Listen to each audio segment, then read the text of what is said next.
বিসমিল্লাহির রহমানির রহিম। আসসালামু আলাইকুম। পাঠ করছিলাম আল বিদায়া ওয়ান নিহায়া গ্রন্থটি। বইটি লিখেছেন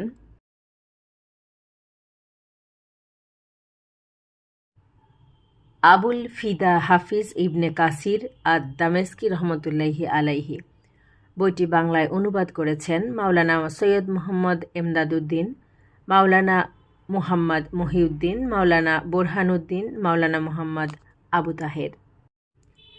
আজকে আমি দ্বিতীয় পর্বটি পাঠ করব। পর্বটির নাম হচ্ছে আরশ ও কুরসি সৃষ্টির বিবরণ। পবিত্র কোরআনে আল্লাহ তাআলা বলেন, তিনি সমুচ্চ মর্যাদার অধিকারী, আরশের অধিপতি। 40তম সূরা, আয়াত 15। মহিমান্বিত আল্লাহ যিনি প্রকৃত মালিক, তিনি ব্যতীত